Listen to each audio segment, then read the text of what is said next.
there were some girls from Saudi who were painting, and they were incredible. Yeah. Like 3 girls from Saudi doing graffiti. Like, who would have ever thought that? Like, it was amazing.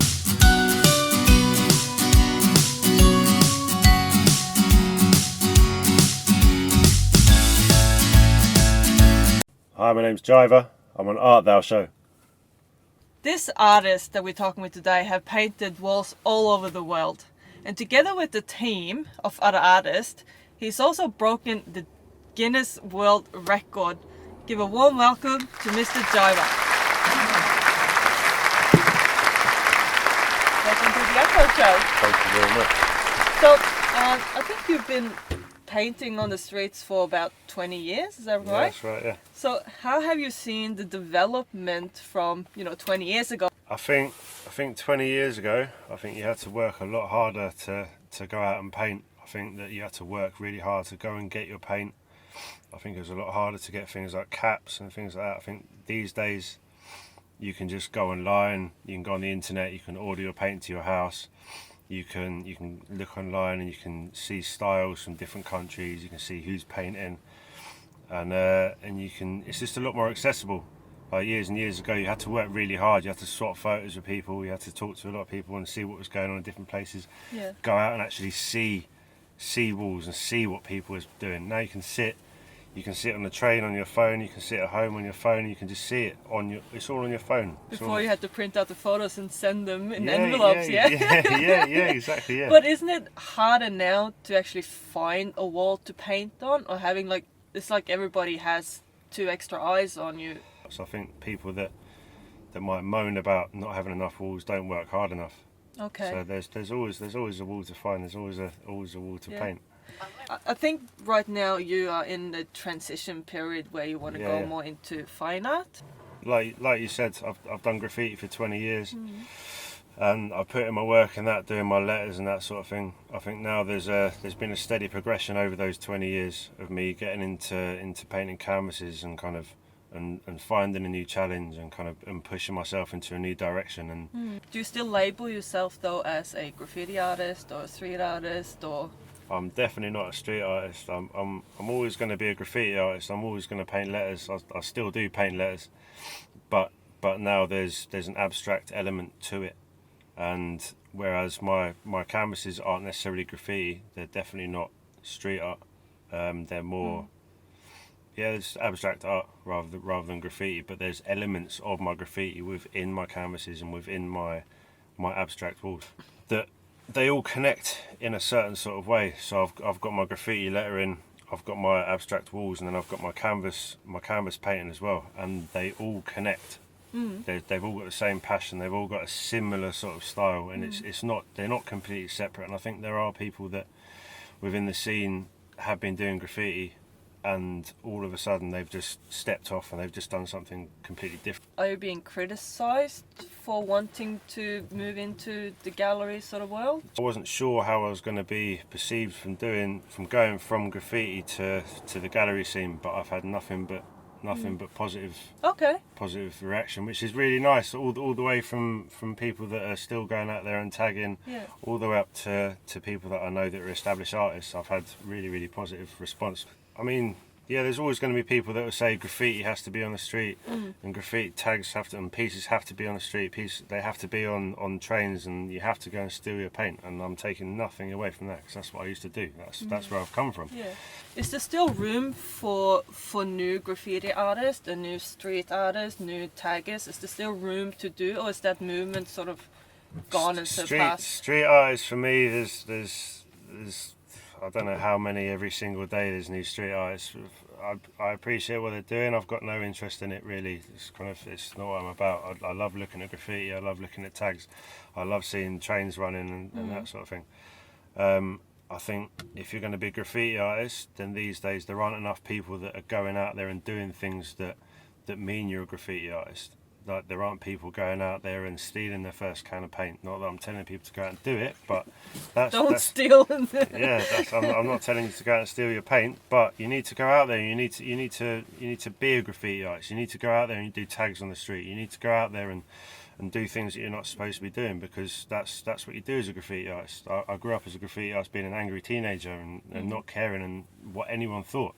But are there any sort of things that you shouldn't do? There's obviously things like, don't go and tag on a church, don't go and like write on people's cars, or like if someone's got a brand new house or like something like that. Like the majority of the stuff that I was doing when I was younger was, you just go out and tag any public transport. Like it doesn't matter what it is, public transport, that was always fine, but you don't go and tag people's houses. But now you put yourself in a situation where you have decided to hide your face and not sort of connect yourself really with your name.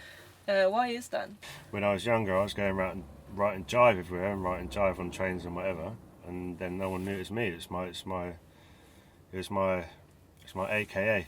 Yeah, but now when you want to progress into, the traditional art world, do you think that's going to hinder you in any way? No, I don't think so. Did you consider using your sort of real name for that? No, I think for me, I've put in 20 years of hard work. Like I've been through crazy stuff. Like I've been arrested and kind of put a lot of people that I love and my family through some hard times for graffiti, and I'm not willing to just give that up. So my name's been Jive for 20 years, and it's going to be Jive for another 20, 30, 40 years, whether I'm a graffiti artist, whether I'm an artist.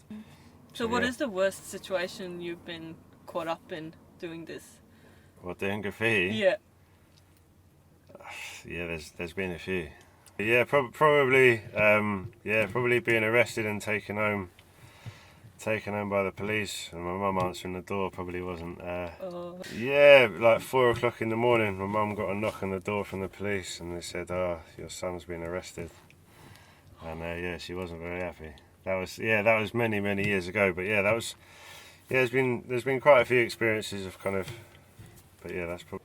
But when you've done canvas, you always done abstract? Yeah, the majority of the time it's been abstract. Yeah, that's what you're enjoying. Yeah. Yeah, I think now it's a lot more considered. Whereas when I was younger, I didn't really know what I was doing, and I think graffiti's helped me to have an understanding of colour, how to use colour, and like things like that. Obviously, going all around the world painting like graffiti and kind of meeting lots of new people with lots of different opinions on how to use colour and ways they use colour and techniques and things like that. And that's really helped me with my canvas painting. Do you have any advice for anyone that sort of want to take their graffiti to the next level? Like, how should they push themselves, or what can they do? How can they maybe get more exposure? What walls? How should they approach people? Yes, I think you just need to be passionate about what you're doing. I think you need to just have a real. You need to feel it inside you. As kind of as cheesy as that is, like you need to go out. I think there are some people that paint just because. Like I paint because I need to. Like I said, I need to go and paint. I need to go out, because if I don't, I get really angry. And I think that there are some people that they'll do it for 5 years and then quit. I think you need to take a real good look at what you're doing, and are you in this for the long run? If you are, then you'll take the right steps, and then you'll do it yourself. Like I've made mistakes, my friends have made mistakes, and we've all learnt from them. And advice from me is kind of, there isn't any really advice. Do you know what I mean? It's just practice. Just keep practicing. And just practice and develop your own style. That's it. And what are some of the mistakes that you have done? It's a difficult question. I mean, everyone makes. So a mistake that you made might mean a mistake or might have been something that I thought was amazing, but you thought was a mistake, and then vice versa. So my mistakes might be something that someone thought was amazing. So. Tell me about the trip that you made to, I think it was Dubai, where you and some other guys or girls broke the World Guinness record. For me, it was quite a humbling experience, because I got to paint with a lot of people that are really kind of established artists, and that I kind of really looked up to, and kind of I got to spend time with them and hang out with them, and kind of I'm fortunate enough now to call some of them my friends, and kind of it was crazy. It was. Was it one person that took initiative and say, "Hey guys, do you want to come with me to Dubai and do this?" It was this crazy guy called Sam, and if he sees this, he knows that he's crazy, and I think only a crazy man could have made that happen, and he did it. He did it. So yeah, fair play to him for doing it. He got lots of people over from all over the world, and there were some girls there, there were guys there, some older guys, there were people like Futura 2000, like Blade, like guys from like the early New York era, and then all the way down to there were some girls from Saudi who were painting, and they were incredible. Yeah. Like 3 girls from Saudi doing graffiti. Like who would have ever thought that? Like it was amazing. So it was an incredible experience. Like for someone who comes from London, who's used to rain and wearing 14 layers and freezing cold, to go to Dubai, where it was, I think it was nearly 40 degrees, it was pretty crazy. But everyone worked really, really hard, and we all got it done like in a very, very short time span as well. Had a hat full of ice cubes on, and yeah. How big was the wall? It was 2.7 kilometers. Oh wow. Yeah, it was incredible. Like for anybody that's watching, or kind of anybody that's interested, if you Google it from an aerial view, it's in the shape of the UAE. Wow. And we painted both sides, so it was the world's longest graffiti canvas. So there were some guys working night and day who were stitching bits of canvas together, so the canvas went the whole way around. Oh, so it is actually on canvas, it's not on a wall. Oh, right. Yeah, it was incredible. It was incredible. So where is that canvas still there, or has someone taken it again, off and hung it up somewhere? You can talk to Sam about that, because it's a bit mysterious about where it's gone. Oh, really? Is there any way of actually doing graffiti and actually managing to make a living out of it? The way that I started, I was always painting graffiti. Like some of my friends were just going out and drinking, and like they weren't doing graffiti, but they'd come along. And then I don't know, probably '98, somebody said, "Can you come and paint my bedroom?" Yeah. So I just did a Jiver piece in their bedroom, whatever. And then from that, somebody said, "Can you paint my barber shop?" And then my garage, and then through another friend, and then I got a job which was paid. Blah blah blah, and it just moved on from there. And kind of you can do it.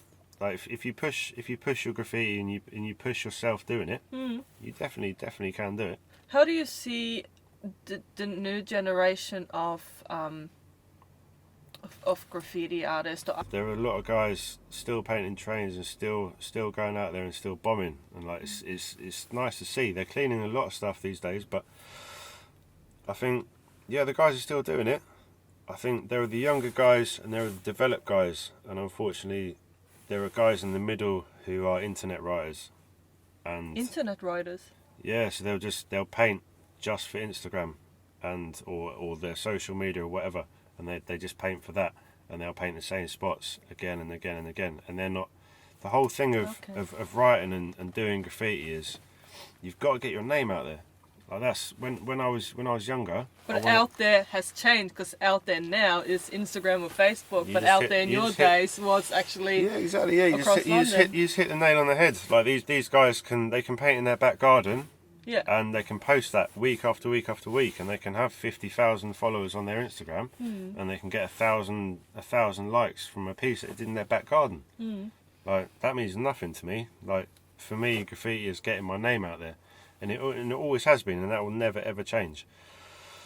And you need to go out, and you need to be seen at walls. You need to paint walls, and you need to go and see. You need to be on the street, whether you're getting a legal spot in the street or whether you're painting illegally in the street. Like, don't call some graffiti artist a street artist. Yeah, don't call a street artist a tagger, and don't I mean, it's like woo. Yeah, don't call me a street artist. It's like swearing in church. I'm gonna smash the laptop and jump out of the van. I'm sure, like you need to show respect in graffiti. Like in graffiti, if you've just started, then you need to show respect to the people that have been painting for 20, 30, 40 years. Like if you turn up at a wall, or if you're tagging out on the street, or if you're going out and you're painting a train track, then you need to see what you're painting over. Like if there are guys in London that have been painting for 40 years. Like don't go over those, because you need to show respect for those guys and what they've done. They've built up what you're doing. Do you know what I mean? Like those guys. If it wasn't for the guys doing it 40 years ago, I wouldn't be sitting in this van with you now and talking. I wouldn't be out there painting, and I wouldn't be doing what I'm doing. I wouldn't have made all the money. I wouldn't have been in Dubai. And you need to show respect for that. And unfortunately, I think a lot of that's been lost. And yeah, I don't agree. It's sad. If someone did tag over someone really a well-known graffiti artist, and then they found out who you were, yeah. What would happen? It depends on the graffiti artist. It depends on the. It depends. Will he end up in the hospital, perhaps? Well, like I said, it depends on the writer. So there are some writers that there's no repercussions, and there are some writers that there are repercussions, like, and there were comebacks, and so kind of, yeah, it depends on the writer. But do you embrace females getting into the scene? I've got absolutely no problem with anybody painting. I don't care whether you're boy, girl, man, woman. I think there have been some people, especially recently, that have started painting, and I've had a few altercations with that haven't been doing it properly. Do you know anyone that's actually gone to jail for it? A lot of my friends have gone to jail for graffiti, yeah. How long will you get for? Does it depend on the size or where or when? Completely depends. A lot of the guys that I used to paint with, when we used to do naughty stuff, like, a lot of them went to jail for painting trains. People that have gone to prison, and they shouldn't have been in there. They should have been in rehabilitation, and kind of they should have gone through that. Yeah. They've come out of prison a completely different person. Yeah. And they were influenced by all the people that they were in prison with. Yeah. You turn and so yeah, I don't think you should go for prison for But do graffiti. you get like 3 months, or do you get 2 years? Again, it completely depends. It's like it's like any crime. If you've done one tag and you get caught, you might get a caution. If you get caught and you've painted 10 trains, you might get X, Y, and Z. It completely depends. So you're saying that the police actually has a record and takes photographs maybe of different tags of graffiti. Yeah, they yeah. build up a record on you, and if they if they catch you doing that particular tag or with that name, then they have a record of all the other stuff that you've done. So it depends. They've got to find a way of pinning it all down, and they've got to find a way of making sure that was all you. What is it that you believe makes a great artist? I think it kind of comes down to the whole thing about being passionate again. I think it's feeling in your heart, and kind of, I think if you can see the constant progression, again, it kind of comes down to the street art and graffiti thing. I think if you can see a progression in somebody's artwork, and somebody might paint, I've had countless conversations about this recently, where somebody might just paint a red dot on a white canvas. Yeah.